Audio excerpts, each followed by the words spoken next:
I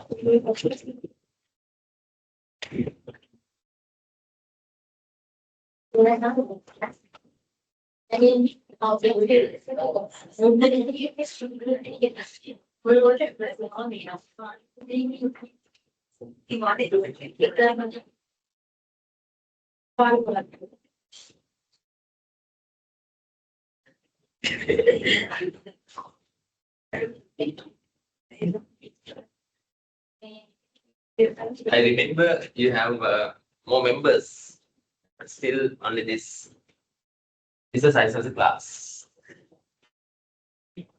Shall we start our discussion? You have your hand out. Start this topic.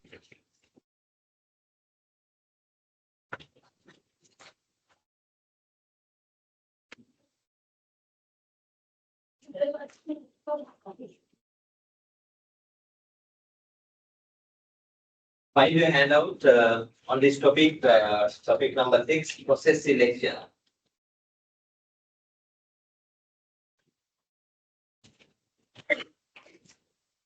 Those who are connected online, can you all hear us?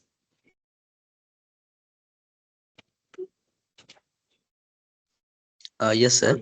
We can hear you. Right. I hope you can see the screen as well. Oh, yes, sir. Right. Thank you. Within 2 minutes, we will start because still those who have participated physically looking for their handouts. They were busy with several other things. So I think online participants also have the handout with you because without handout, it's somewhat difficult to continue this one. So quickly find the handout.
Have that out, right? Right. Good morning, everyone. හරි සුබ පන්තියක් තමයි ඔයගොල්ලන්ගේ දැලේ මතලේ කොයි ලෝකේ ඉන්නවද කියලා. Good morning.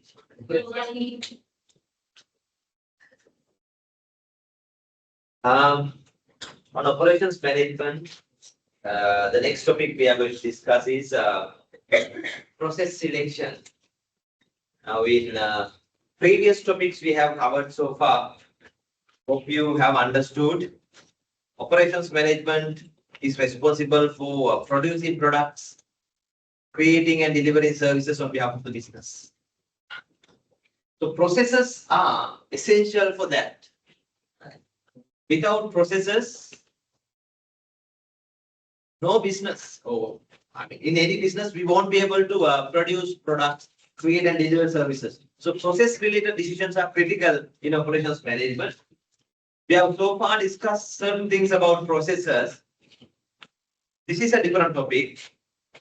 Hope you remember when we discuss about product designing, right? We also discuss about a topic called process design. Process design. Compared to that, this is little different. This is a strategic decision. So within 1.5 hours or so, we try to complete this part of it. And then with your support, I hope we will be able to identify different process types available, their characteristics and other things. So these are the learning outcomes set for the topic. We will try to identify the importance of this decision, especially the strategic importance of process selection decision for any business, especially for manufacturing businesses, and then for service organizations as well. Then for manufacturing businesses, we will identify what are the main process types available, out of which they can select the appropriate process types. So there are different classifications. So they are to select the most appropriate process types for that. Yeah, we see with something else. You can continue that. Yes, you can continue this at home. Not here. Where's your hand up?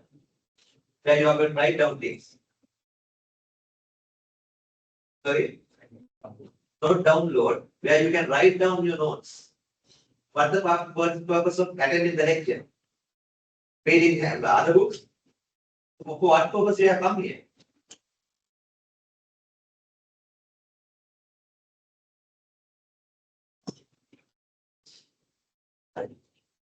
This could be a private university, I don't mind. You should behave in a way that you have come here for a purpose and you should do that. Otherwise, it's waste of our time. Right? Okay, කරගන්න ඕන නම් එළියට ගිහලා කරගන්න.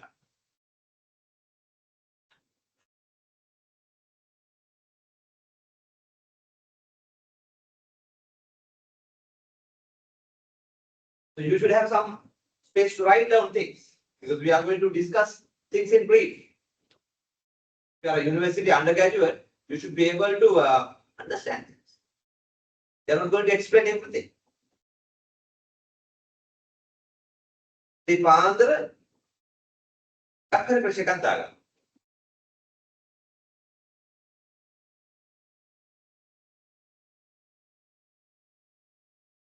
we will identify the process types and then of course the implications of process types. Where to use which type of processes, what are the advantages, disadvantages of them, right? And then of course for services, we identify some other process types of services. We call them service process types. And accordingly, within next 1.5 hours or so, you will be able to get a kind of broad understanding why process types are important for business.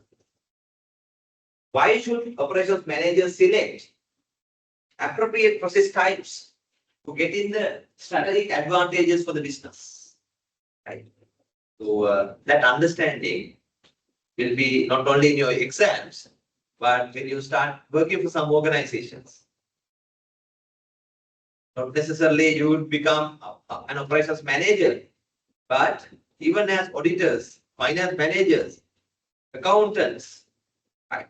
Such understanding would be useful. Right? That is the second purpose of it.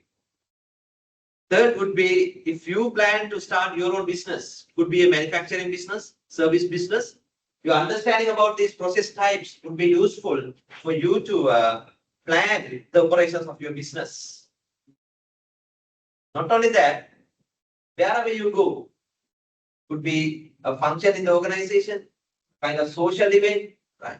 Still, you will be able to make use of some of these understanding if you understand it fine. That is the purpose. So with that, let's see the link between processes and operations. Right.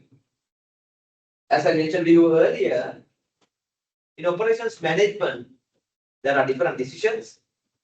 Process-related decisions are very much critical because without processes, there are no operations. Operations are all about managing processes. So, if you think for a while, what could be a process? How can we describe a process? Are we involved in processes in our day-to-day life, in our activities? Then, of course, in an organization. could be manufacturing organization, could be a service organization. Are there processes? What we mean by a process? What do you think? What is a process? But how can we describe it? What is a process? How can we describe a process?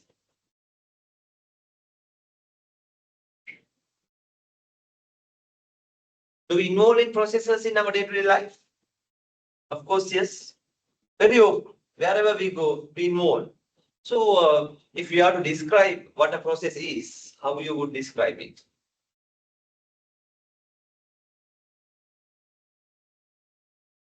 Process. How can you describe a process?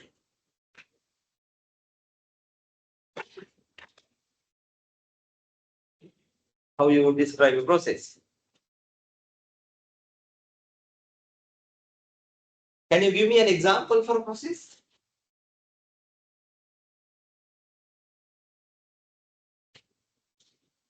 Well, in the morning, when you want a cup of tea, when your mother is not still waken up, so what you would do? You will have to make a cup of tea for yourself. Right? So to make a cup of tea, does that involve a process?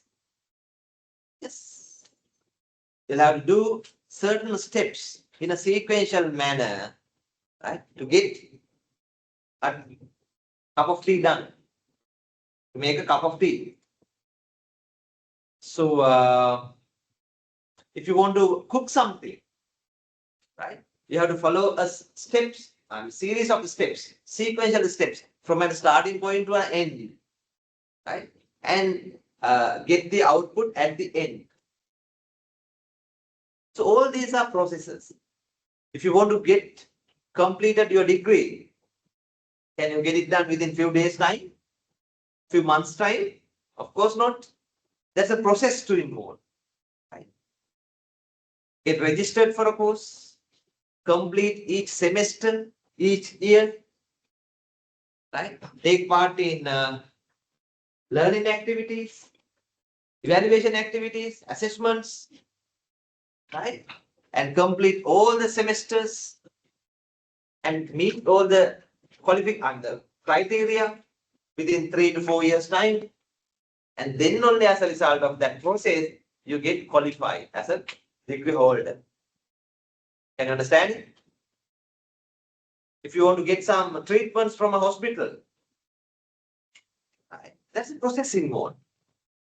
That's a processing mode. You'll have to go to the patient's registration desk, get yourself registered, and go through the process. So everywhere, hope you can understand, in almost all organizations and almost all our day-to-day events, we involve in processes. So a process is a structured set of interconnected activities or tasks. Ready? A process is a structured set of interconnected activities or tasks that transform inputs into meaningful outputs that deliver value to the customers. There can be various different inputs, especially these three that we have identified, right, as transform resources. So in operation systems, these are the things being transformed into outputs. What are the three things?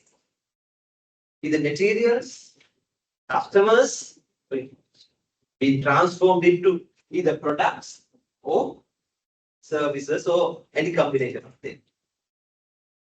Processes are used for that purpose.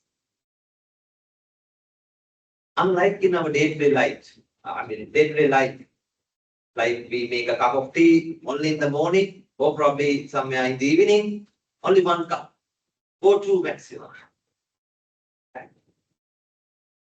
In businesses, when it comes to production or services, can they make only one cup at a time? Right? And only one cup per day? Or if you want to make something, cook something, only one plate? No. In businesses, they will have to rotate, they will have to repeat these processes again and again and again to produce more and more outputs. So that is the difference in our personal life and the business systems, operation systems. In manufacturing, such processes should be repeated. And while doing so, what are the key objectives? What are the key goals? The main goal is to repeat the process to get more output at a lower cost. And for that, we have to maintain the productivity, efficiency in the process. Can you understand it? When your productivity level is high, efficiency is high, you will be able to produce more at low cost. So in operations, the purpose is that you should have more efficient processes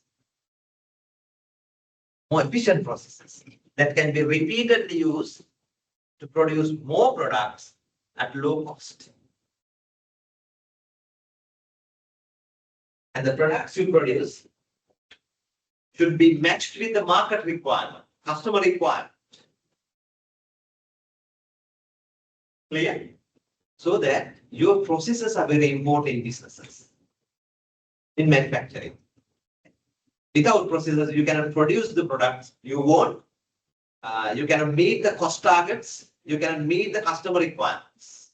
That's about manufacturing.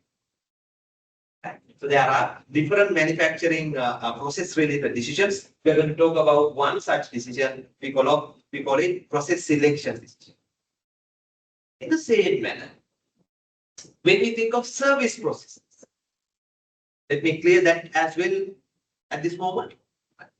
Not only in manufacturing operations, in service operations. Say for an example, at a hospital, how many patients may come to the place to get treatments? There can be various different services they provide. Say for an example, like doctor consultation. Go to a place like Navalok, Asiri Hospital and all. Within 5 minutes time, how many new patients may come to reserve a consultation time, right? Make the payment, reserve doctors and all.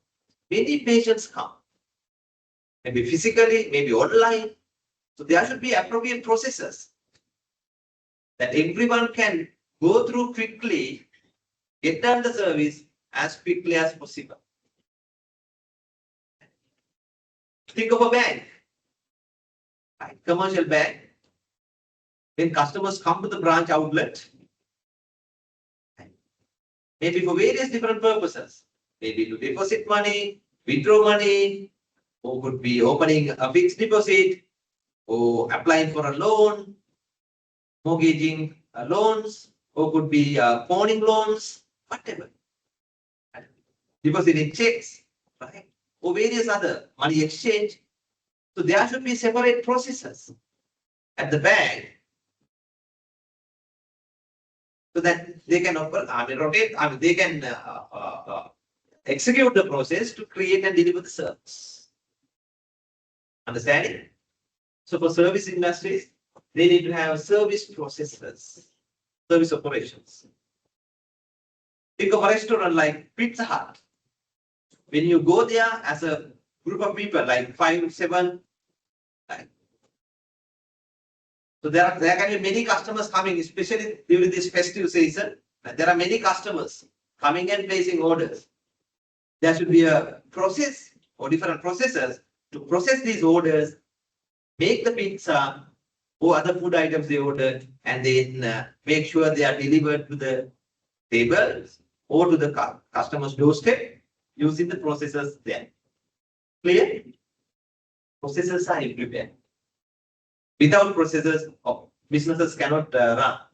Businesses cannot operate. Right? So,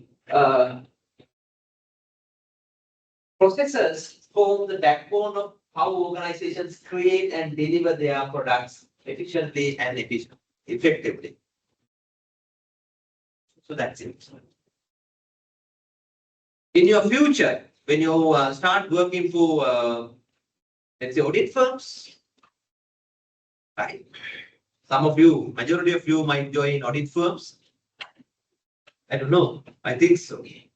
So at audit firms, do you have operations? Do you have processes to involve? Process. Without knowing or knowingly, what you do is, what you perform is processes. So each customer, what you call it, customer engagement, customer client,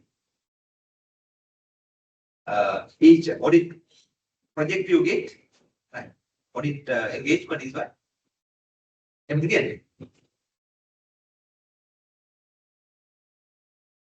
Audit projects that you get from each client, right? So you have different processes. You as an audit team may complete different processes in the project and thereby complete the project. Isn't so?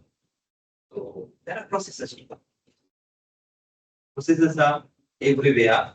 So we need to know about process management and then how to improve processes and all, especially to manage processes. Right.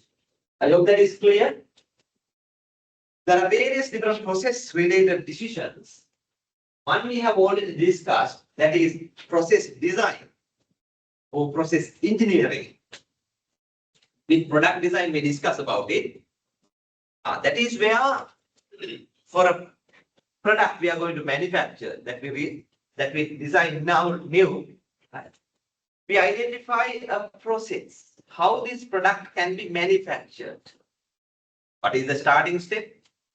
What are the other subsequent steps? From the beginning to the end, business should engineer a process that we call process design or process engineering. That's a kind of tactical decision. For each new product, the company, the manufacturing factory is going to produce, they have to have a process. That's a process engineering or process design. However, the area we are going to discuss today, that is process selection, is different. You will understand. Process selection is a separate decision, and we usually consider it as a strategic decision. You know, process selection as a strategic decision of the operations. There are such strategic decisions also in operations. Process selection is a strategic decision. What I mean by strategic here, that is for long term we make. Once we decide it, that is for a long time. And that determines many other decisions, many other subsequent decisions in the medium term and the short term. The impact would be not only on that particular operation, but many other aspects like organizational wide impacts are there. In fact, when you understand it, you will realize, depending on the process selection, even the volume of the production will be determined. Profitability of the product, profitability of the business will be determined. So there are organizational wide impacts in these decisions that we are going to discuss today. That is called process selection.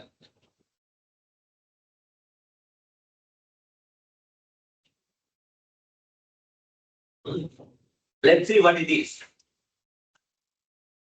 Process selection decision refers to deciding on the way of production will be organized. Production activities will be organized. Production activities of products or production activities of services, how such production activities will be organized in an organization, in the operation system of the business. There are different ways to organize things. So as there are different process types, out of which managers should carefully select most suitable, most appropriate process types so that they get some competitive advantages. You will understand it as we move forward. So, like many other design decisions, process selection decision also taken when new products are planned, new services are planned. So that is one situation where process selection decision is made. Otherwise, after some time, when certain changes are required, product selection decisions can be revised. Maybe after a few years' time, not very often. Initial process initial process types might be modified later, maybe after 2 to 3 years' time, more than that sometimes. When there are certain changes in the market, technology likewise. And even due to competitive pressure in the market, businesses might change the process time in the long run, not in the short run. Right. Next point mentioned here, why we consider it as a strategic decision. Process selection decision may have major impacts over many other decisions, many other operations decisions, many other business decisions. So decisions like capacity planning, what should be the capacity level, capacity modifications and everything will get affected by this decision. Then of course, layout of it. You'll understand what it is. In fact, after the break, we'll be starting that topic, so you'll be able to clearly understand. Not only that, the type of equipment required, technology required, type of work systems. We call it work systems. What type of activities will be there for workers? How labor and machinery will be used? All such things would be dependent on the process selection decision that we quote. Right. That is why in the slide number 5, you get this illustration. It shows you. Now, this is where the process selection decision is taken. See, process selection is closely connected to the operations capacity decision of a business. You must be able to understand this now because we have already discussed capacity planning topic, isn't so? We have already completed and you are completing your assignment also on that. We'll ask about the progress maybe after the break. So these are two connected decisions. The area we are going to discuss today, process selection and the capacity planning, that is the maximum production levels, the resources required for that and likewise. So these are two connected decisions that should be decided based on many factors, especially these two. What is this? Forecasting. Have we completed that? I think yes. Yes, so forecasting, yes, we discussed. It's about demand for the future. So you will have to consider the demand forecast to your products. Accordingly plan the capacity and process selection. Considering not the medium term, but long term demand we have to consider. Then of course, considering what type of product designs we have. Are we going to produce standardized product designs? Standardized. That means what? Standardized designs. You are producing only the same type of product again and again and again. What is the other option? Some factories may produce customized products. So their product designs are customized. Right? Hope you can understand because we have talked about them. Right? Customized products, that means from order to order to each client, they offer customized products, not the same product. We'll give you more examples later. Depending on whether the factory is producing standardized products or customized products, the appropriate process types would be varied or different. You will understand that. And then of course the technology used for the production. There can be old traditional technologies. After some time, there can be new technologies coming up. So when they change the technology, production technologies, process types should be changed, modified to get the advantages of it. That is why we say this decision should be decided considering various different requirements of the business. We have only introduced few points here, but there are many other factors to consider. On the other side, once the process selection decision is made, it affects on many other decisions, many other operations decisions, especially the layout. The next topic we are going to cover, layout. That means where the physically resources, machines and other resources are placed within the factory. It depends on the process type you select. What type of facilities, equipments required for the operation system? Size of the buildings, other premises, machinery, production lines, how they should be organized. Everything will be dependent on the process type. And then work design. That means what type of workers we would require, and each worker what they would be doing. Small tasks or complicated tasks. Everything would be dependent on our process selection decision. That is why we identify process selection decision as a strategic decision. We will understand something in detail when we complete this topic. This is just to introduce. Right? Is that clear? Those who have connected online, do you understand those points? This is a critical decision in operations. We call it process selection decision. How production related processes or service related production processes, service related operations processes should be organized. There are different ways. We have to select most appropriate time.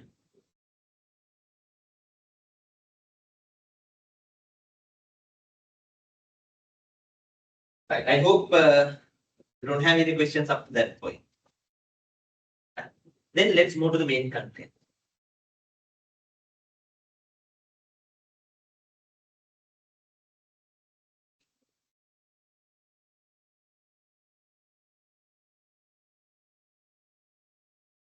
Together with process selection, there are many things to decide, but main decision is selecting the process type that is more suitable. And for that, in textbooks on operations management, there are different process classifications, process classification. As in any other classification, processes can be divided into categories, classified. Like in any other classification, we need some criteria to classify, right? So these are the two main common criteria used for process classification. The මේ දෙක පාවිච්චි කරලා තමයි processes වර්ග වෙන් කරන්නේ අපි. Right? Using these two criteria, process types can be classified. What are the two criteria? Process related criteria. We call them process capabilities. Using two process capabilities, we divide the process types into different categories. One is called process volume. Process volume. Other criteria would be something called process variety. In criteria, the processes are right. So we divide the process types using these two process criteria. What is the first one? Process volume. It is very simple to understand. Process volume. That means in terms of the capacity of the process, the possible outcome, volume we can expect from the process, we can classify. Some processes can produce only low volume, very low volume. could be even one product at a time. Process is capable only produce one product at a time. But some processors, they can produce few products. Or volume could be medium, high. So some processors can produce extremely high volume. It operates for one time, it can produce more volume. So that is one criteria. Hope that is clear. Processors can be divided based on the volume. Whether that is low, moderate, high, or very high. That is one criteria.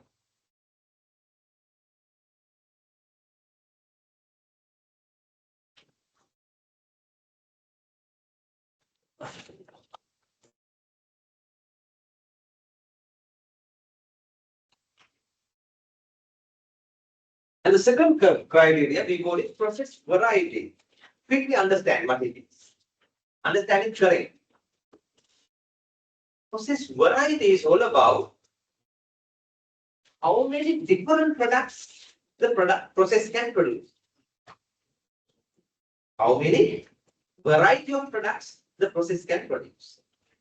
You know, in terms of variety, processes can be divided. Variety, there can be some processes that can produce only one product, one type of product. Again and again and again, it produces only one variety. In the sense, only one type of product. What type of product is that then? Is that a customized product or a highly standardized product? Highly standardized product. Only one type. Every time it produces the same variety. Again and again and again. So that is one criteria. Right. Instead, there can be some other processors, they can produce few varieties. Understand it, right? Not only one product, one type, but few varieties. Could be 3 types. Whereas there are some other processors, they are capable of producing variety of products. And very high variety also. Each time they can produce different varieties. So hope that is clear. Volume is all about the output size, either low, moderate, or high. Variety is all about whether we produce standardized products or variety of products. Clear? Based on these two criteria, different process types that we see in factories, in many different industries, can be divided broadly into 5 categories. We call them manufacturing process types. In manufacturing, processes can be divided into 5 types. In services, we can identify them in 3 categories. These are the names given. So let me introduce you them. In manufacturing processes, there are 5 types.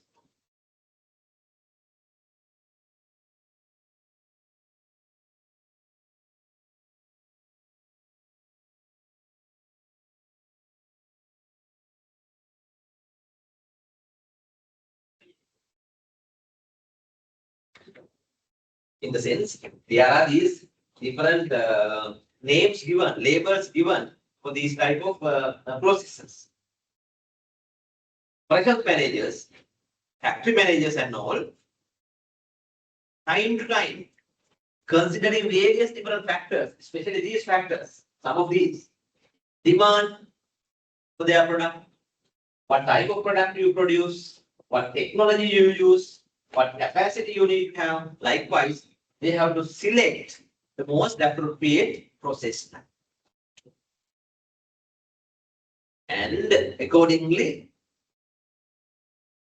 arrange the facilities and equipment, design the layout, design the work system, and continue for few years.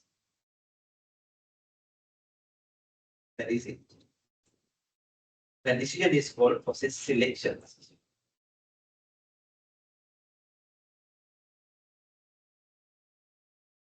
I will explain them. Our next task would be within next 1 hour or so to identify the characteristics of these different process types in detail with examples, industrial examples, and then identify the advantages of each process types, where to use which one, and at the same time, there are limitations, disadvantages also we will identify.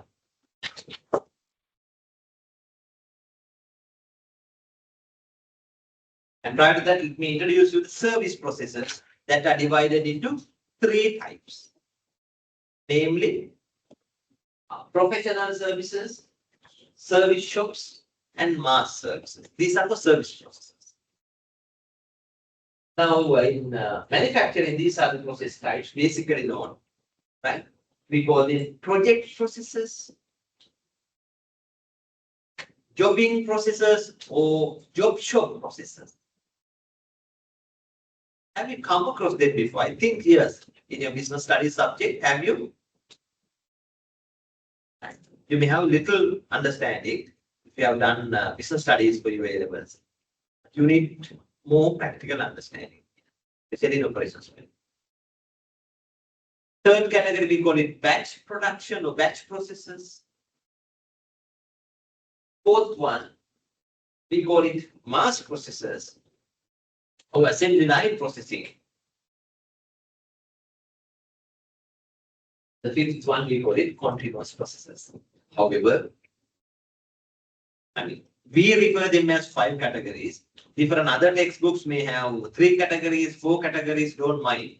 Doesn't matter. These are the most common 5 types that we see in most of the textbooks. And we try to identify their characteristics with some examples. That is what we try.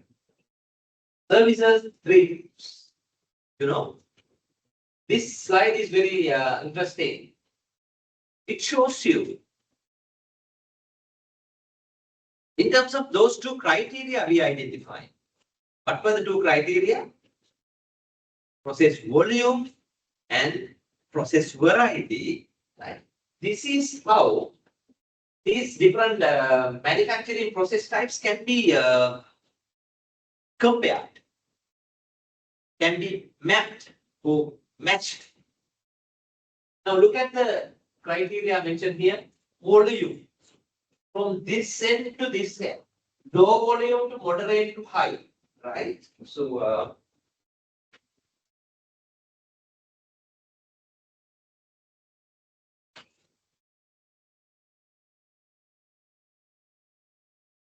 low to high.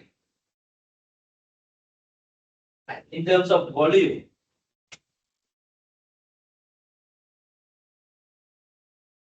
In terms of volume, low to high. Now see, project processes, in terms of volume, very low.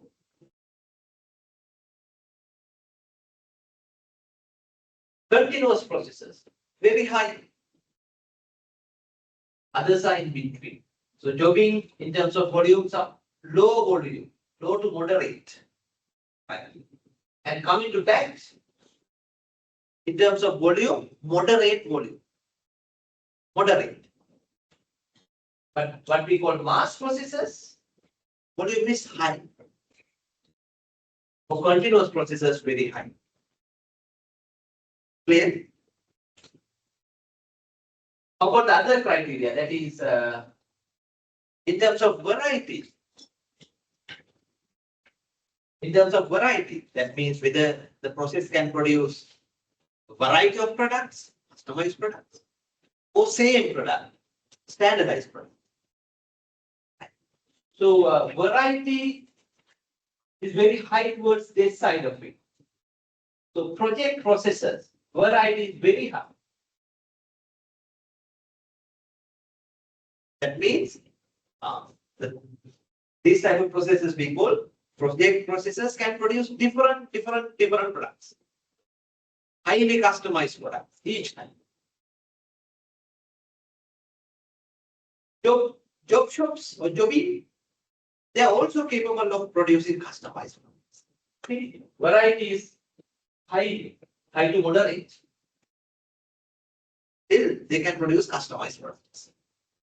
Coming to batch processes, variety. We call it again moderate. That means fewer varieties can be produced. Fewer than jobbing. Few varieties.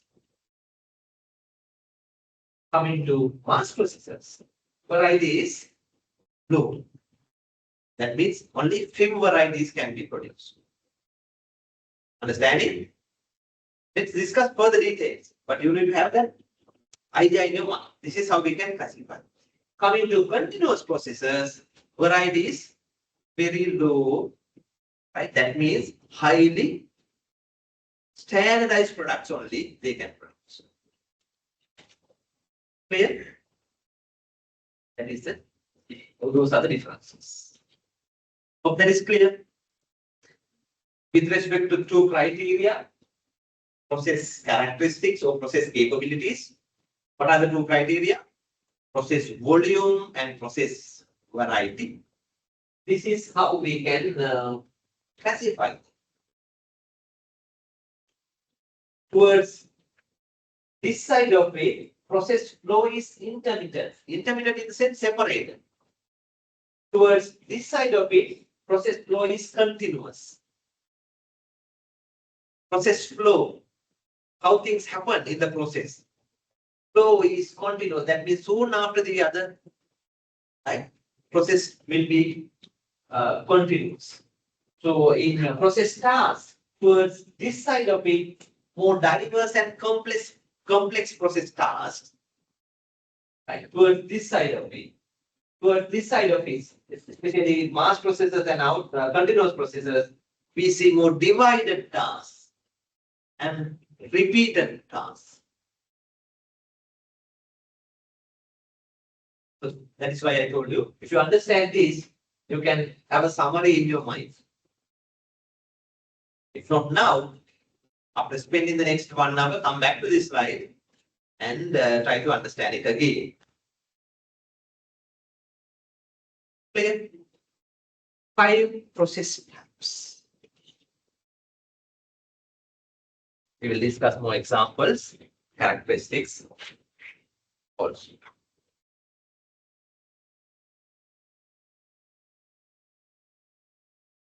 In manufacturing processes, usually what are being processed?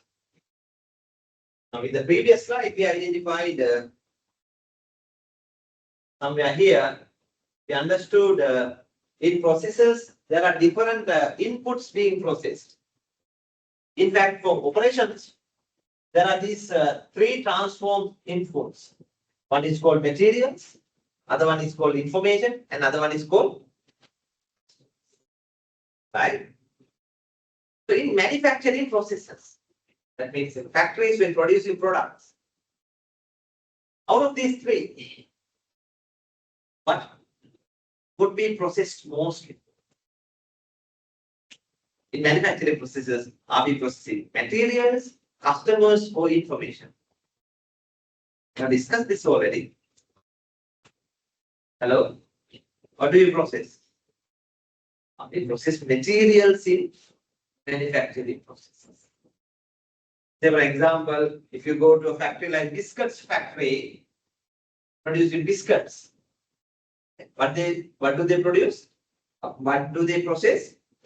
Various different materials, flour to sweetness to various different chemicals to and food additives to various other things, isn't so? They process and produce biscuits. If you go to a garment factory, what do they process? Fabric, mainly, and various other materials, buttons, badges, and various other things, and they complete garments. If you go to a tire factory, you may see various different ingredients like natural rubber to rubber compounds to chemicals to various other ingredients are being processed into tires. So in manufacturing, what we process? Hello? Materials being processed. Clear? And for that, there are a variety of processes.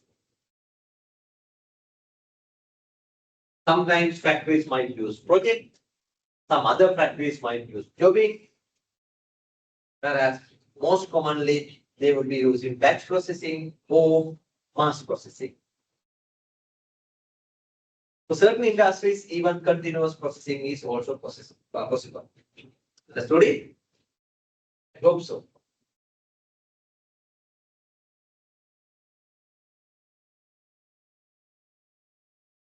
Can we quickly go through the service types as well? There are 3 types. Professional service processes, service shops processes, and mass service processes.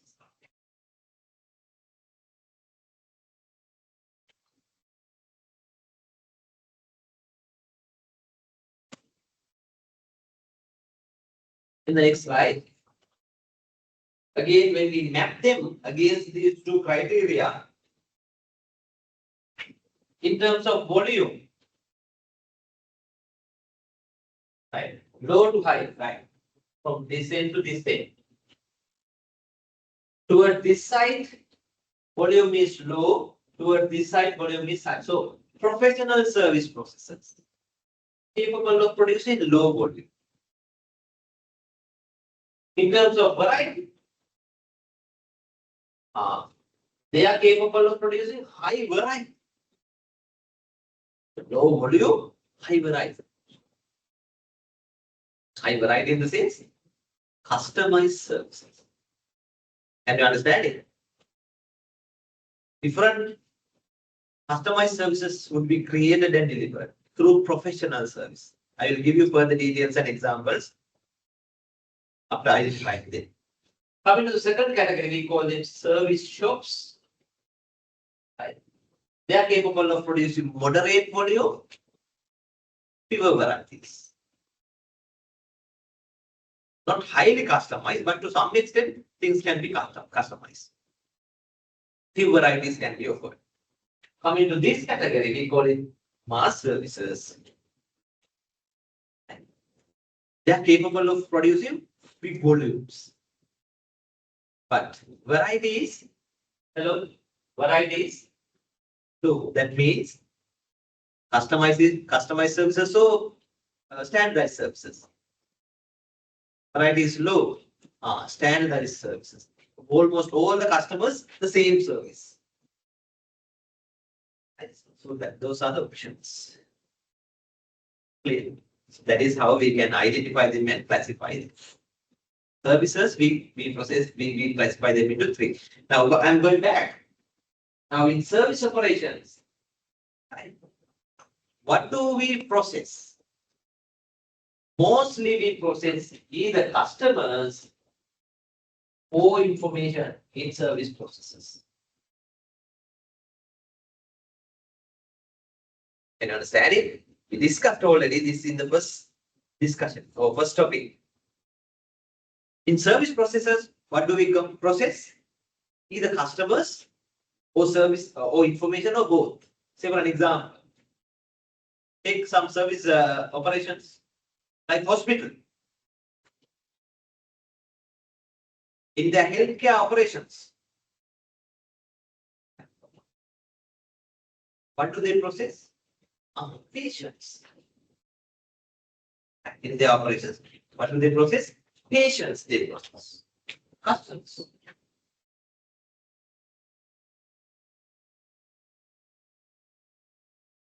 In transportation services like public transportation to airline services, what do they process? Hello? Passengers, that means customers. Can you understand that? In their operations, they process customers. In another service like banking, in their operations, what do they process? In some of their operations, they process information, like applications, they process, vouchers, they process. And some of their services, they also process customers also, especially in the front office. Front office operations, they manage customer processing also. Can you understand that? Hello? I hope so.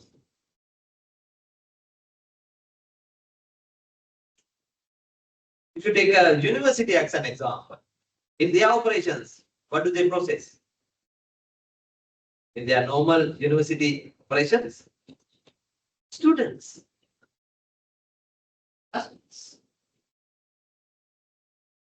and information. Right. Some of other operations, they process information. Right.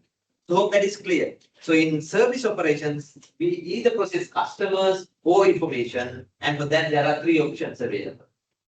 We process types, out of which we have to select most appropriate.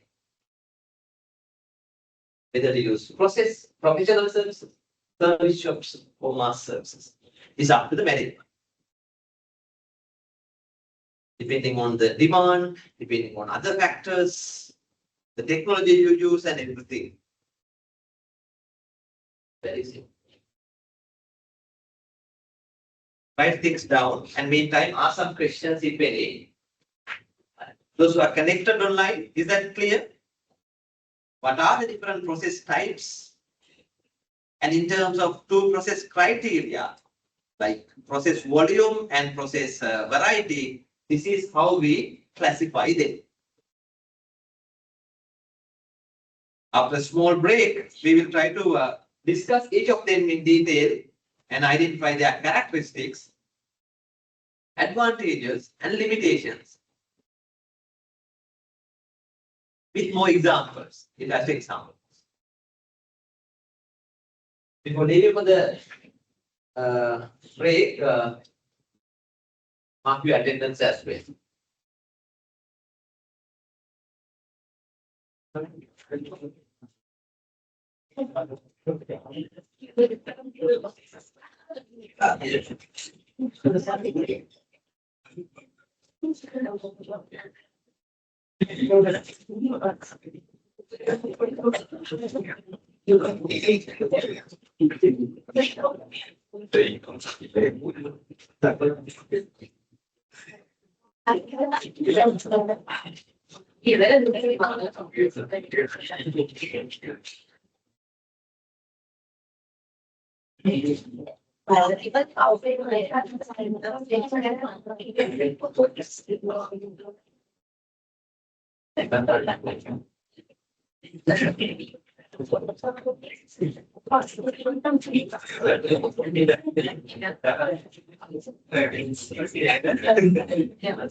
You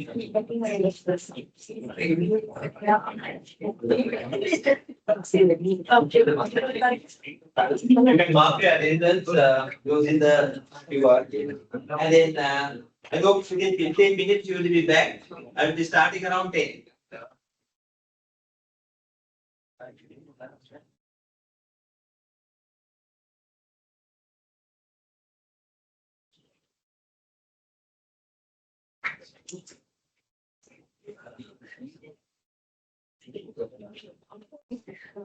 After the break, we will have a group work to identify the differences between each process type.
Thank you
very much.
Check whether you can hear us now.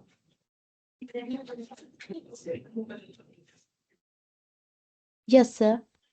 Right, thank you. I was just asking about the progress of your assignment completion.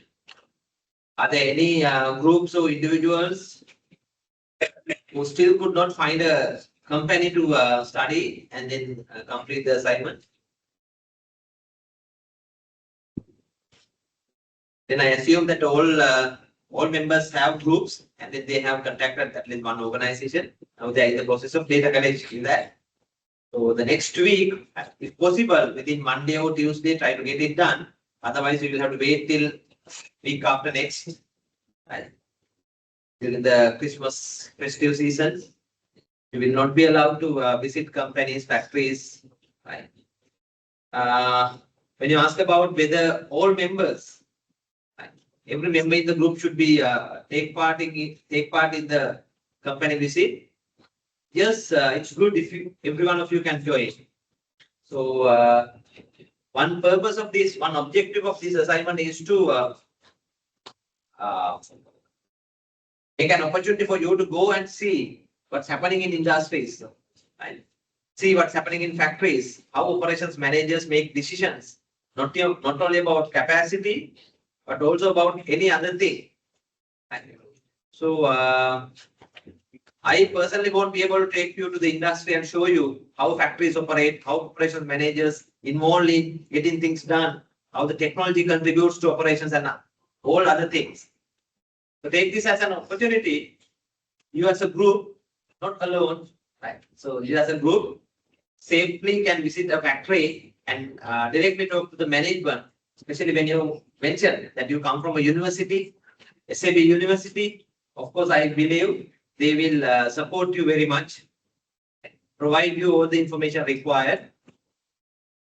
So developing such cordial relationships with the industry and being able to develop a rapport between you and the company and ask some questions in a polite manner, right? And being able to collect required information from them through cordial relationships. All these are skills that you need to develop as individuals.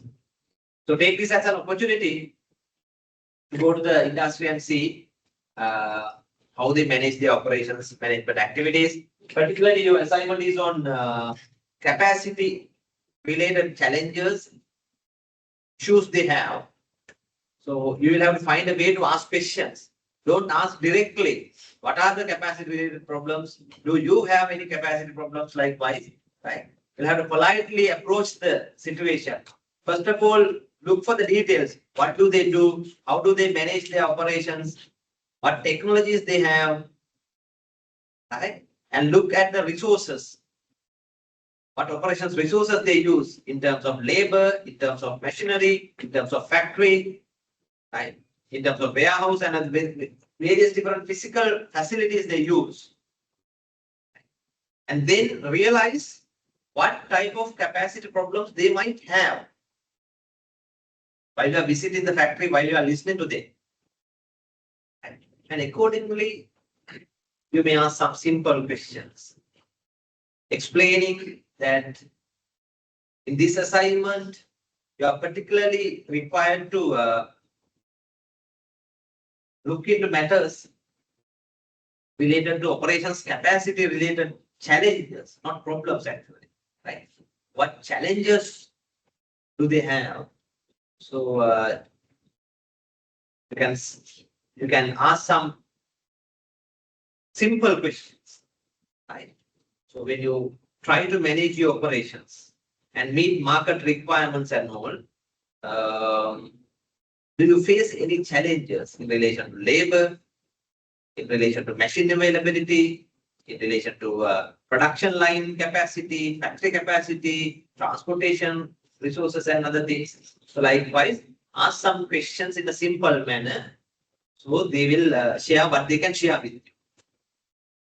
Don't look for any other confidential data, confidential information.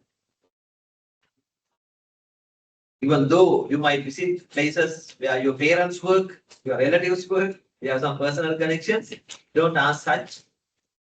If you ask for such information, right, that is not required in one side. On the other side, that is not ethical as well. But they share with you would be enough. අනවශ්‍ය ප්‍රශ්න අහන්න යන්න එපා.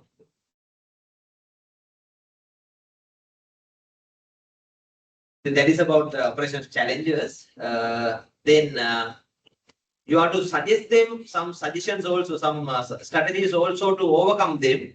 So for that also you can get some inputs from them. Have you already planned for some activities, some strategies?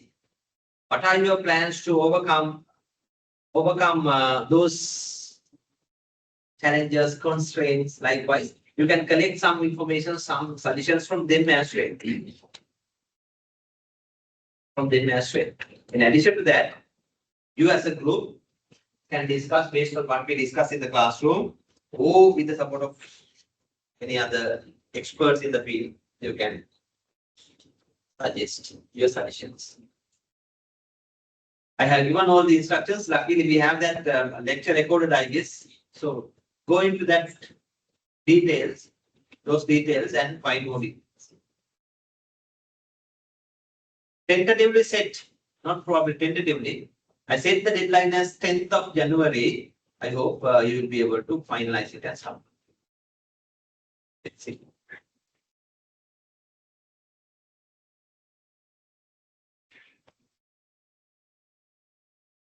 Any quick questions? Those who are connected online, so if you have any questions.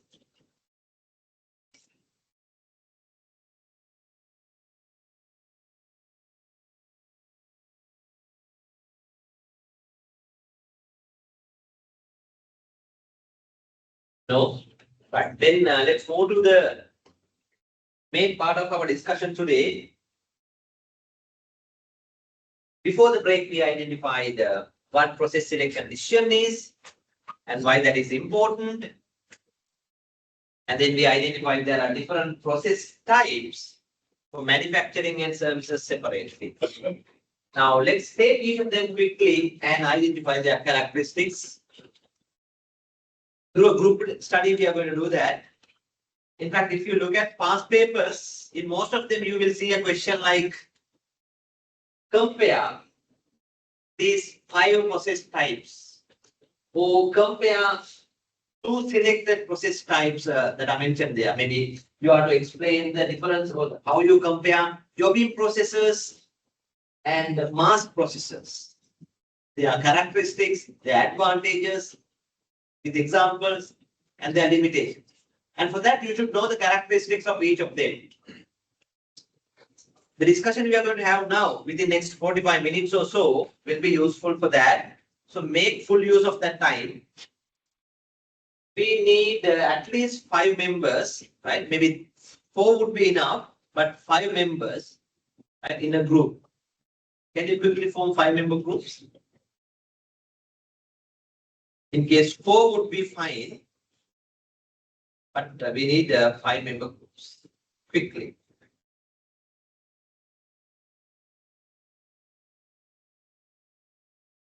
How many groups we can have? 3 groups. Okay, all 6. Now let's see.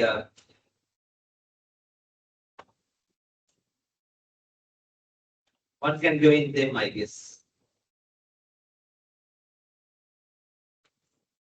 පහයකට set වුණොත් අවන්න කීයක් වෙනවද කියලා තව එනවද මේගොල්ලෝ එන්නේ නැද්ද?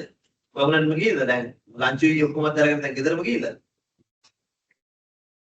බැනුම් අහගත්ත උදේ පාන්දර දැන් මොන නරක කරගත්ත මම වැරද්දක් කරා වගේ මෙලහට ඇති. මම තමයි වැරද්ද කරලා තියන්නේ. නෑ නේද යා? පහළට läදී ඉතින් මට බැන්නනේ කිව්වේ. මම වැරද්දක් කරා මේක මම එහාට දැන්. Right. Do we have 5-member groups? 2 from this, right? 2 groups and 1 group there, right? So you decide with whom you are going to work. This is what you are going to do. 1 member will study only 1 process type. We are talking about the manufacturing process types. Manufacturing process types. So quickly divide the content among we get more participants so that you can have one more group, I guess. One member will study only one process type within 3 to 5 minutes. 5 minutes. Likewise, every member will study only one process type. I will give you another 10 minutes so that you will discuss what you identified with the other group members and explain your process to the others. Right. So what you should look into is what this process type is, what are the key characteristics, where such process types are used practically, examples, and what are the key advantages. You can use whatever the Google sources, own other online sources, and the lecture materials mentioned here or used here, OAI assistance, whatever. So select one process type and study it within 5 minutes. We don't have much time. After that, we will have a quick discussion. Those who are connected online, I can ask you to form groups, but spend little time with online materials and then of course handout and quickly identify the characteristics of these process types. After that, probably after 15 minutes, we will start a discussion to summarize what we have identified.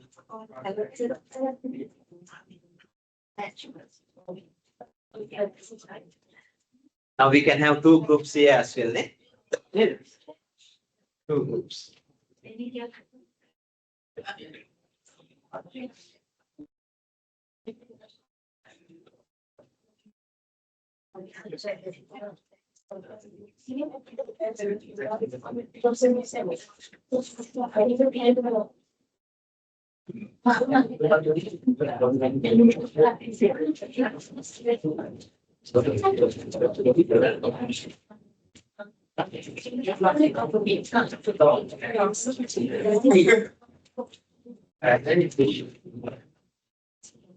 Hope we can divide the process types among group members. So when you were not here, you were here, right? So divide the 5 process types among the group members and study only one. This will 5 minutes. And after that, I will give you another 10 minutes to discuss among your group, right? So what you study.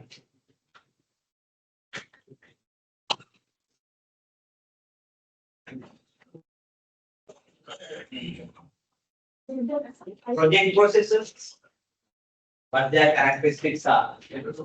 Jobbing processes, what their characteristics are. So as the other 3. Keep in mind, manufacturing processes are used to process materials. Physically, they produce products.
Those who are connected online also should look for details and do a kind of self-study for each process type and identify the main characteristics of each.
You can now start talking to your group members, explaining what you studied, right? And help them understanding process types. Don't worry if you could not complete it fully, don't worry. Just explain them what you identify.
I don't hear anything, right? You can freely talk to your friends now.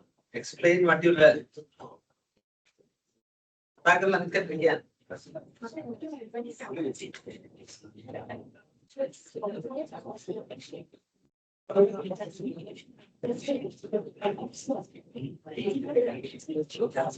You may start with maybe project processes, workshops. Explain your friends what it is.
चलो explain to your friends.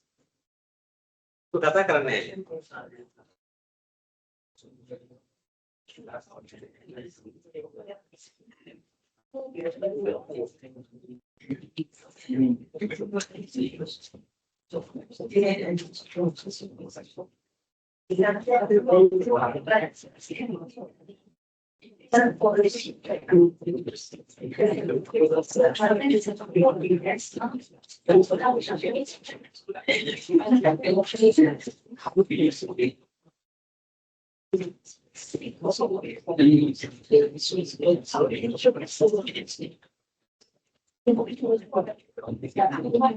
Okay, now you move to other processes as well, batch processing, or mass processing.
So identify their characteristics, what they are capable of, what are the advantages.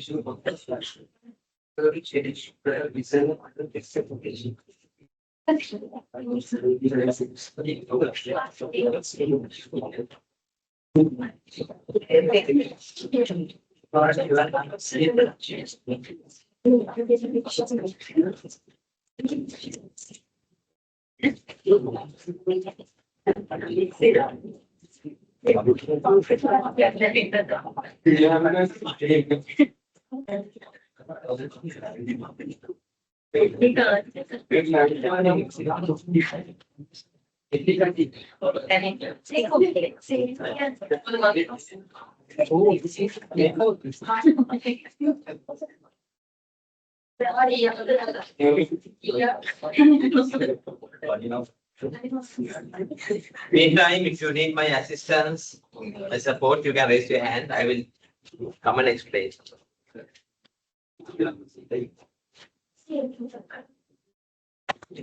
Did you cover all 4 or 5? How about your group? Did you cover all 5? How about your group? Did you cover all 5? Hello? How's it? I like how get one Lego. How get Yes, get it. I'll take it anytime. Oh, get it. I get killed in the thank you. How about your group? We're still discussing it there. Completed pass.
Within 2 minutes time, we will start the discussion. So you better complete your discussion within next 2 minutes time.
Right, I hope now we have a simple idea about these different process types, right? At least a simple idea.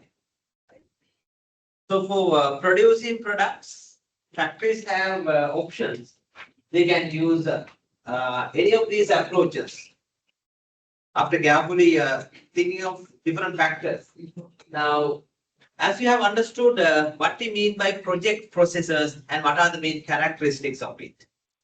Project process type. How activities are organized in project processes. Huh? What do you know about it? Project processes. මොකද වෙන්නේ project process එක? කොහොමද වෙන්නේ? Hello? In project processing. What happens? මොනවද අඳුරගත්තේ? Those who are connected online, what are the main characteristics of project processes? Yep. Of course, we will be able to offer customized products. Each time we can offer different customized product. Yes, that's an advantage too, right? So how such process operates? Good. What else? Okay, one. Okay, one-time process. Usually project type processes are one-time process, we call it, because each time when we need to produce one product, we have to run the process and we will get one output. For the next output, we'll have to again arrange the process and manage it separate. Very often we get only one out at the end of a project process. Right? So for each product, we have to rearrange the process. And these outputs are customized. We call them one of a kind product. Each time you produce different outputs. Right. So likewise. Right. So what else? What are the other characteristics of project processes? Hello? High variety. Okay. The process is very much flexible. Right? It can be used to produce any variety, any added features and everything. So processes are very much flexible. What else you provide? Vertical. Very low volume. Probably only one output. All these are same points, right? Very low volume in the sense only one output. Right? Low volume, only one output probably. Right? What else? High customer involvement. Okay, what do you mean by customer involvement? Can you understand it? For such products, probably customer inputs are taken, and then even in the production process also, yes, to some extent, participation of the customer in the production process, especially in manufacturing, that is a little low, but in service processes, we call it professional services, right? More like project processes, right? But different, but more like project processes. So in professional service processes, the customer involvement is very high. So examples, where can we see project processes are used in industries? Building construction. Almost all the construction projects are managed through project processes, right? Through project processes. Building construction, bridge construction, right? Highway construction. So only for producing bulky products, bulky outputs, project processing would be used. No, not necessarily. This is what you need to understand. This is a way of organizing the production activities. So not necessarily for complicated, heavy outputs. No, there can be one simple products, but being processed through project processing. So to understand that, you have to understand the rationale behind it. In project processing, project activities are arranged from the starting point to the end, and they are managed separately as separate phases. You complete the first phase and then only move to the second phase and move to the third phase. Likewise, from the beginning to the end, different individuals, different workers, or a team will be completing the product. And how many products they produce? Only one. Only one. So that is the character. Say for an example, you might see some examples like customized cakes, right? Customized cakes, probably wedding cakes, only one cake that is designed for the requirements of the couple or the event team, right? And produce only one note. That is the nature of it. So you start from the beginning and complete each step by step in a sequential process and complete only one output. The output is only one and highly customized.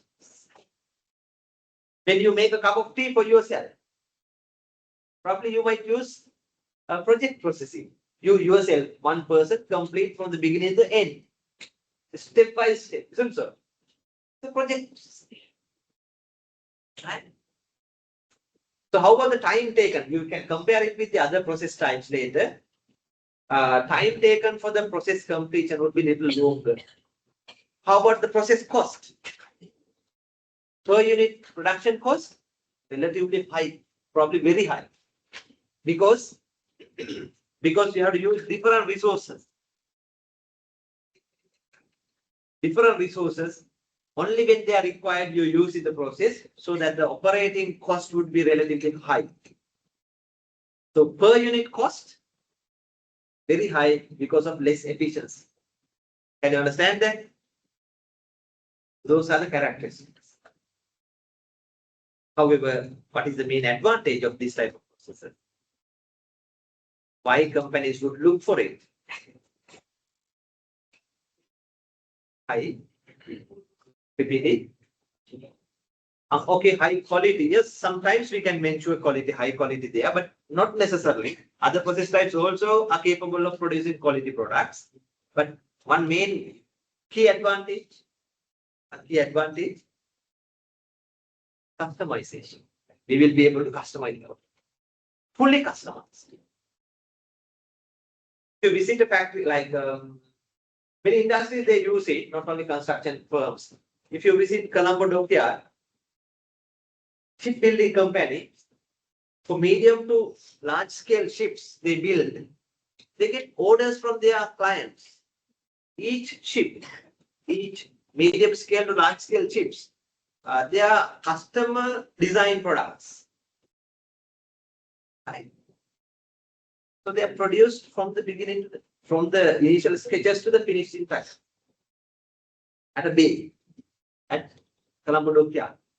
Right? So they adopt, they use project process is there to provide customized solution. However, these processes are very much less efficient. Right? Resources, time to time, they require different resources. So resource utilization would be very low. They use different types of labor time to time to complete each phase of the production. The labor utilization would be low. Type of labor requirements would be very complicated. Labor cost and everything would be high. And at the end of it, cost of product would be relatively high. Can you understand that? Compared to that, what we call job shop processing. What are the main characteristics? How that is different from the previous process type? Can job shop processing be used to produce customized products? What do you think? Job shops? Well, yes. That is one safe option we have. Right. Job shop processes can be used to produce customized products. High variety. Right. In job shops, we might produce sometimes one product, we call it unit production, right? Or a few products, maybe 3, 5, 10, 15 in a lot. Right? So each product is, I mean, assume that we produce only 3 or 5 products in a lot. So all 5 products look same, right? But each, I mean, different lots, that's a different product. That type of arrangement. So what is the main difference between a project and job shop then? Hello, what do you think? That would be the main difference. In terms of output, project processes can produce only one. Here, it could be one or few. But both can produce customized products. Clear? Each time they process different products. Customized products. However, when we produce them in small lots, per unit cost, what happens? Per unit cost, relatively low than the project processing. Assume that now you make a cup of tea for yourself. When all 5 members of your family are there, you prepare 5 cups of tea together. Don't we do so? Now what we can do? We can process all 5 together and complete all 5 together. So the time required, limited, per unit, if you calculate the cost, what happens to the cost? Low, because there are savings, right? Material savings, labor cost saving, time saving, right? So the per unit cost would be relatively good. So likewise in factories, let's say there are bakers, they accept orders, right? For an event, let's say they bake 3 cakes, right? Same type. So do you think they prepare each separately? No, they prepare everything for all 3 cakes together and bake them separately so that they can complete the product faster. Think of small to medium scale furniture factories, right? Now you go there and place an order for 2 cupboards and 3 beds, right? 2 different products. You have your design, right? Do you think that they manufacture one bed and move to the other?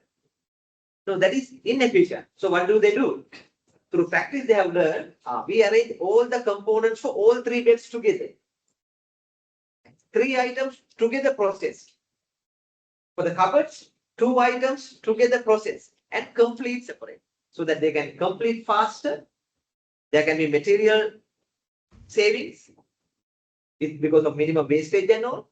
Labor cost and all divided among units. So that per unit cost low, relatively low. Understanding? How about labor requirements and all? Since they produce different products now, the furniture manufacturer, next time they would get an order for big cupboards.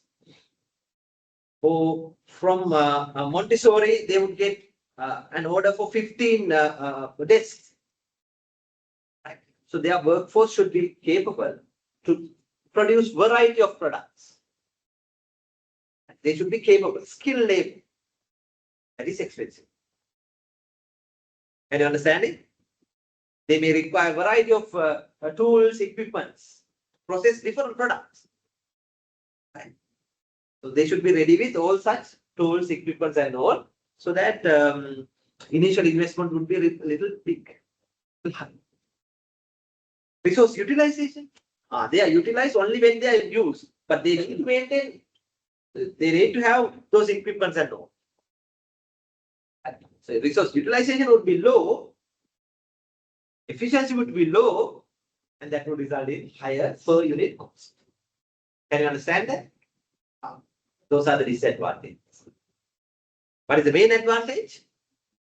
Still they can supply customized products. Flexibility is there. Can you understand it? So that's it. So that is clear.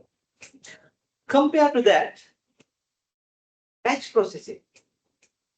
Batch processing. This is the most popular type of manufacturing process. Batch processing. What happens there? These are also like job shops. Just like job shops. But there are few differences. What are those? Size of a batch, size of a batch would be little high. In that case, it could be 3, 5, or 10 maximum. Right? But here the batch size could be little bigger. Right? And the companies where they use batch processing, they do not produce more varieties like in job shop factories. They produce only fewer varieties that they select. Fewer varieties, and the batch size is high. Such called batch processing. Can you understand that? Almost all the consumer products, except few. Let's say from biscuits factories to jam factories to ice cream factories to shampoo factories to soap manufacturers to shoe manufacturers to garment factories. Right? They're using batch production because when they produce products in batches, right? Produce products in batches, they can produce big volume, moderately high volume. And each batch can be customized to some extent as well. But cannot be customized like job shops. Can be customized to some extent. Can you understand it?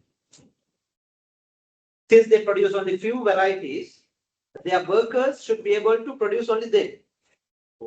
In terms of skills requirement, that is, skill requirement is really little lower compared to job shops and projects.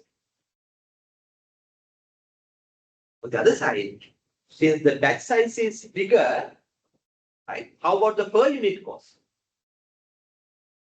Per unit processing cost, production cost is even low than jobbing, or very low compared to project processing. Those are the advantages.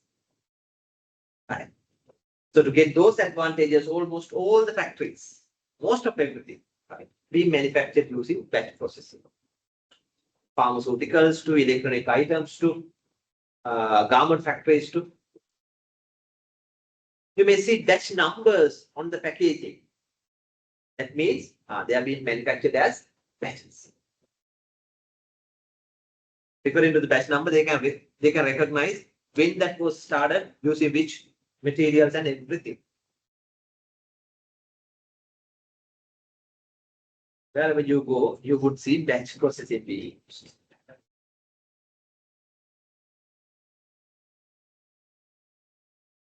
very good middle point for many factories.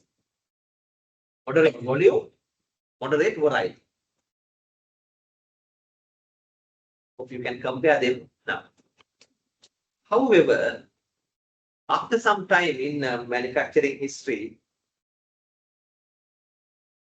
they realize that even batch processing is not enough. We need to further reduce cost, production cost. So are there any different production approaches they have looked for? The beginning of 20th century, there was one invention in US. You know, Ford automobiles, you may have heard of them. Henry Ford was the pioneering, he was an engineer, he's the owner of that company. He wanted to produce automobiles at the lowest possible cost, fastest efficiency, highest efficiency. So they realized that batch processing is no longer enough. So they invented a new processing type. And that is what we call mass processors, or simply known as assembly line processing. That was an invention, innovation. So he identified that automobiles, he designed with his team one standardized automobile. He called it Model T car, right? Black car, very simple, basic features and highly standardized. Only one type of car, right? And he designed a production process to assemble the Model T car, right? And that was an assembly line for the first time in the industrial history. Assembly line, you may have heard of it. Assembly line. Assembly line. So the production activities are organized in a line. There are certain steps are completed at one step, and that product, work in progress, forwarded to the next phase. There are some processing activities will be taken place and forwarded to the next workstation. Meantime, the next product will come to the previous workstation. So likewise, there are workstations arranged in a line. In each workstation, same processing taking place again and again and again repeatedly, because one product moved to the next one, another product come to the previous workstation. Right. So likewise, each workstation has repeated processing. What is that concept? What is that concept in economics? Hello? In production economics, right? What is that concept in economics, based on which this concept has been built? That is called division of labor. So, division of labor, and thereby getting labor specialization. That was the main concept of Adam Smith. To expedite the production and minimize production cost. Right? Minimize the production cost. That worked. You may have some YouTube videos to see how in those initial Ford factories, they assemble automobiles in a moving assembly line, what they do. Now at each workstation, workers, what they would be doing, different tasks or same tasks? Hello? Workers attached to one workstation, would they be doing different tasks or same tasks? Of course, same task, repeated work. So we would expect them, I mean, usually what happens is they become specialized. They can produce more because efficiency is high. So everyone is specialized in their small work, small tasks.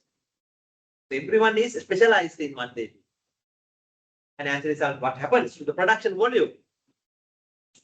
You can produce faster and production volume is high, and then per unit production cost very low. That is the rationale. So initially those were manual assembly lines, right? Manual assembly lines, right? So using workers in the production line. Right? Even today we see factories, they have production line arranged as an assembly line. Workers are completing products.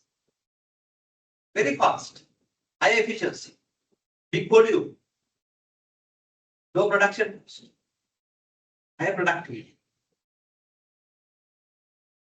The other option is automatic assembly, replacing labor with machine. Initially, those were simple machines that replaced manual work, but now, when it comes to the 50s, 60s, 70s, and 80s, there were many technological improvements. So, robo arms, robo machines were used to complete several complicated processes. Coming to 1990s, and then of course 21st century, now we have fully automated assembly lines. Right. We call it automation. Right. So they are the production activities are managed through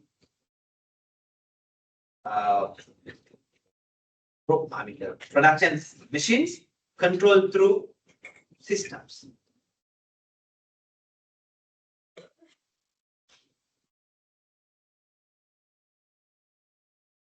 Coming to low labor skills and all in mass processors, workers would be required to complete only limited number of tasks repeatedly again and again. So that the skill variety is limited. Skill requirements should be limited.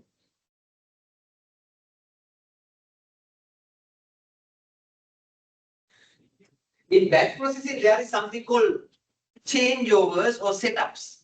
You may come across it. What are they? Changeovers or setups.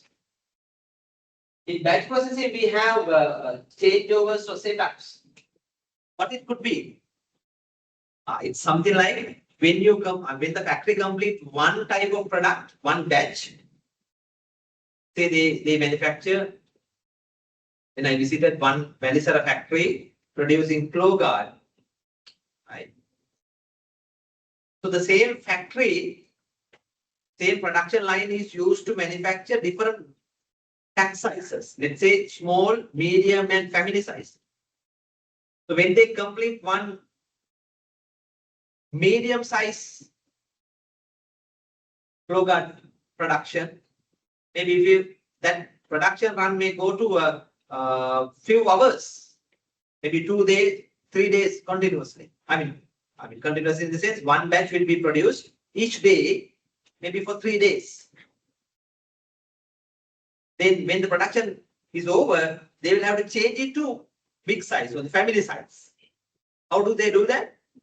They have to change the production steps slightly. We call it production process changes, or technically known as recalibration of the process. That process should be recalibrated from medium size to family size. And it takes time. Could be few hours, could be few minutes or few hours. That time is called setup time, changeover time. There will be cost involved. We call it setup cost, changeover cost.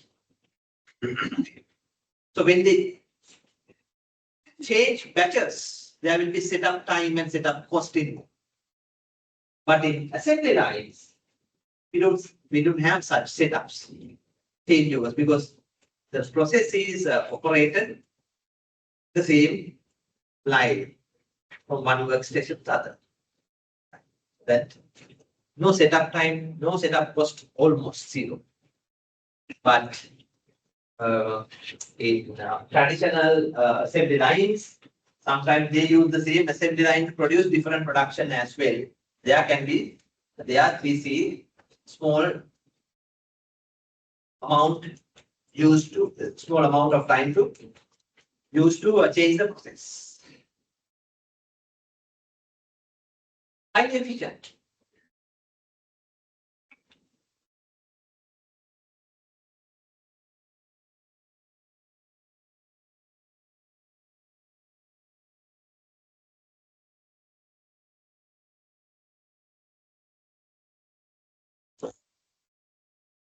So most of the Toyota factories producing different models, they are using such factories.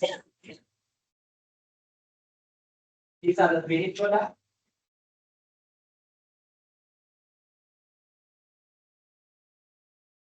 So the factory product is moving.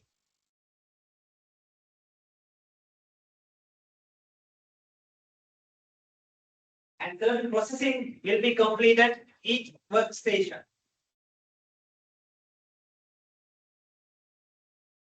These are called moving assembly line, the latest technology.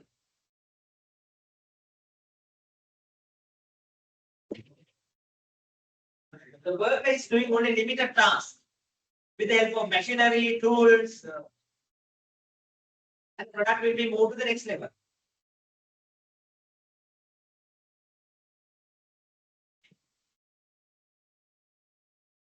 So from the beginning, there are different production steps. Especially at the assembly plant, they use this assembly technique.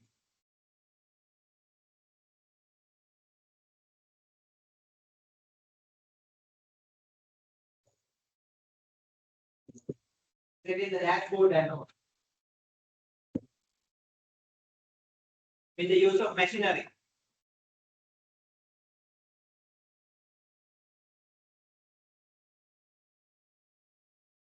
For this type of workstations, they have assigned a little longer time at the initial phase of the production.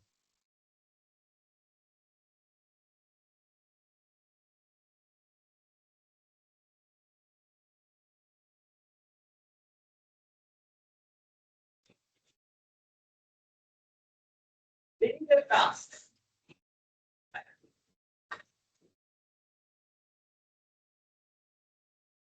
Fixing the engine.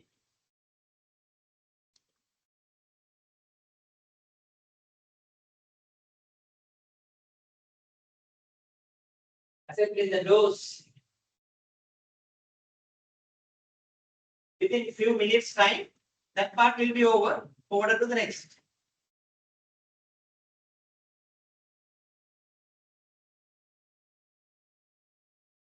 Assembling the steering wheel.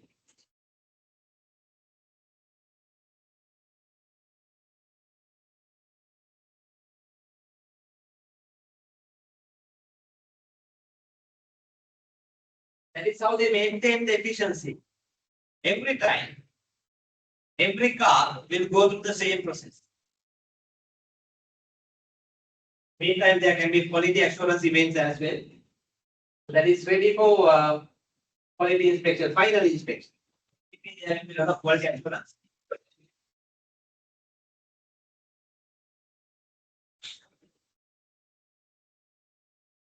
See what they manually check. Like for any scratches.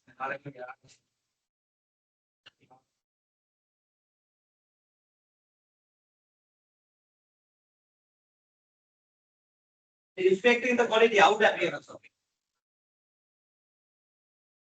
Manually.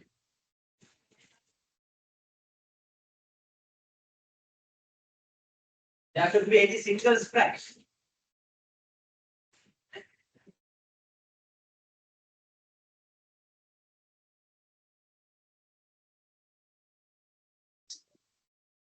So factories have been designed in that manner.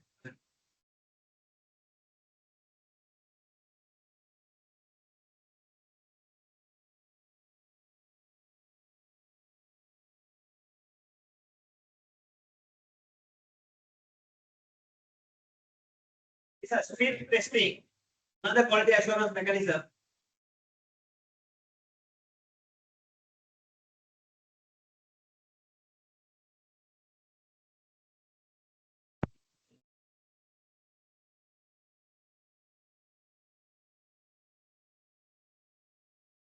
Right, I think we will have a simple idea. Let me finish it with the last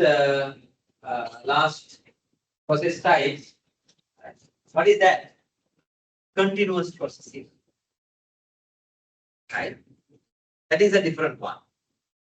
Continuous. What you could find out. What type of processes are these? Madhuragati. Continuous processes. Exactly, yes. Those processes will not be stopped. These are continuously operating, like the assembly line, but the main difference is these assembly lines, we don't call them assembly lines. These are continuous processes, but they operate in the same manner. These are not stopping.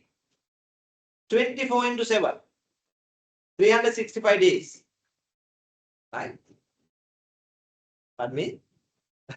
And how about the volume? Output volume? Extremely big because of their high efficiency. Extremely big volume. Can they produce variety of different items? No, they can't. The same process will be repeated faster, right? Throughout the day, throughout the week, you would get the same output, big volume. For what type of products? This would be appropriate there.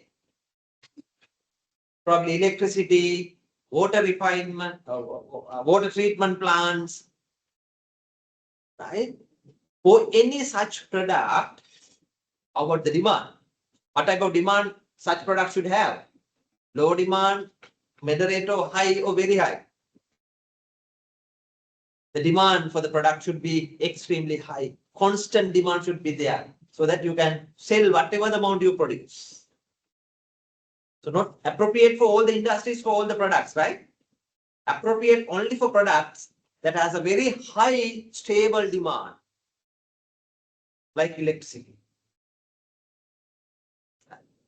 Such processes cannot be stopped. Such plants cannot be stopped. Well, time to time due to breakdowns or maybe for preventive repairs and all, preventive maintenance, such can be stopped. But it takes longer time to stop. Maybe 2, 3, 4 days. That is expensive. Slow down it and stop might take few days. And then starting it and